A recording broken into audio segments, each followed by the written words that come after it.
your manifested interest in the Philippines. So it's clear that the global challenges that we are facing have led to economic and trade fragmentations. In a bid to address these complex issues, we now pause and reflect. Are our institutions still effective? What actions do we need to undertake to recalibrate those institutions? What mechanisms are necessary to fill the gaps, and how do we forge essential new partnerships? The COVID-19 pandemic and the current state of the global economy are a testament to the need for a higher call for cooperation. No one is completely safe and secure until everyone is safe and secure. No one can be left behind if we are to succeed. This is the kind of society that we envision for the Philippines, the same one we are striving for in our development plan, the socio-economic agenda that we have put together, and our other national strategies. I thank the multilateral, bilateral, and private partners, as well as those in the academic and civil society. Thank you to the forum's organizers for this opportunity to highlight our work. And the World Economic Forum has provided us with an excellent program. So allow me to anchor my message on the 5 highly relevant themes that the WEF has identified in our gathering for this year. On addressing the current high inflation, low growth, high debt economy in the context of new systems for investment, trade, and infrastructure. Well, according to IMF, projection for global economic growth in 2023 is a rather low 2.7%, slower than the 3.2% in 22, which is already a significant decrease from 6% in 2021. In the Philippines, the picture is slightly different, and we project our economy to grow by around 7% in 2023. Our actual projection is 6.5, but there are signs that we might be able to surpass that. Our strong macroeconomic fundamentals, fiscal discipline, structural reforms, and liberalization of key sectors instituted over the years have enabled us to withstand the negative shocks caused by the pandemic and succeeding economic downturns and map a route towards a strong recovery. There's a vast range of investment opportunities available, such as in renewable energy, agro-processing, transportation, infrastructure development, amongst others, and several public-private partnerships in the pipeline. The process of establishing our first ever sovereign wealth fund is underway.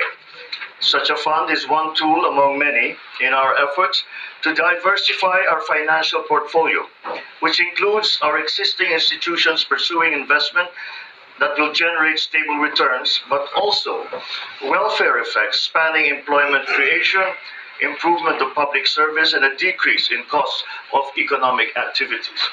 We have seen inflation accelerating globally in recent months.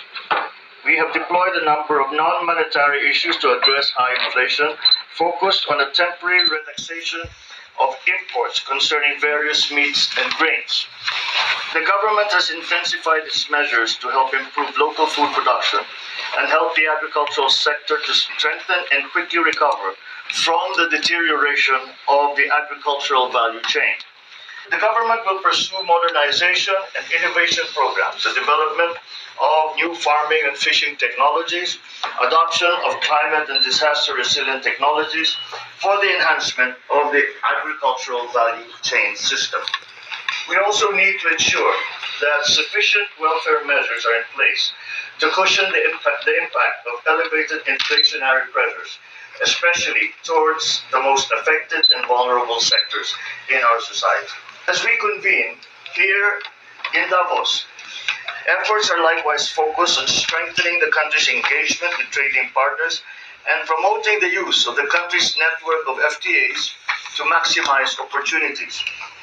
We stress the importance of economic and technical cooperation to assist the development of smaller economies and enable their participation, both of small businesses and economic segments with untapped potential in the global economy, and also of large-scale industrial development.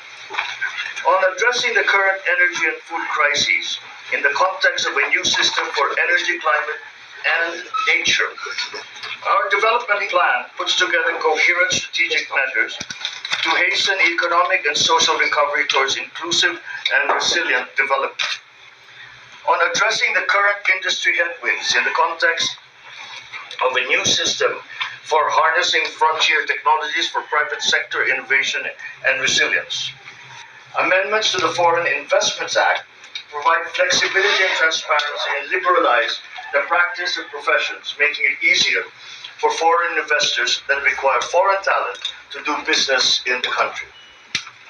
The Corporate Recovery and Tax Incentives for Enterprises Act, or CREATE Act, provided much needed relief for our micro, small, and medium enterprises, or MSMEs, through a reduction in the corporate income tax rate and ending investor uncertainty. Amendments to the implementing rules and regulations of the Build, Operate, Transfer law will allow the government to leverage public-private partnerships and better direct resources to other critical areas of development, governance, including social protection measures. The government also recognizes the importance of digitalization as a key driver for the long-term development and for our economic transformation to the post-pandemic global economy.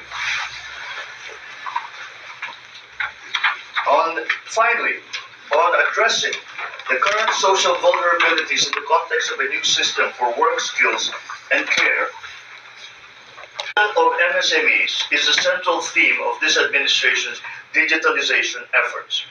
We aim to empower and enable MSMEs to participate in the digital economy and thus significantly narrow the digital divide. Finally, on addressing the current social vulnerabilities in the context of a new system for work, skills, and care, given the lingering impact of the pandemic and the accelerated changes in the landscape of work, we underscore the importance of education, skills development, lifelong learning to enhance the employability of workers, strengthening government interventions and public-private partnerships to improve access to employment opportunities, improving health systems and social protection to abate and mitigate present and future risks. And I'm proud to say it's now considered as a model in the developing world, will spare the lives and livelihoods of our people.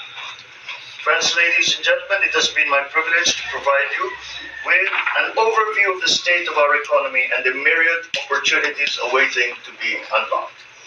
If there is one thing I want you to take away from all these, it is that we have demonstrated and will continue to demonstrate our openness to work with partners and stakeholders to effect mutually beneficial relationships so as to arrive at our goal towards a resilient, inclusive, and sustainable future for the Philippines and for Filipinos. Thank you very much. Mabuhay po.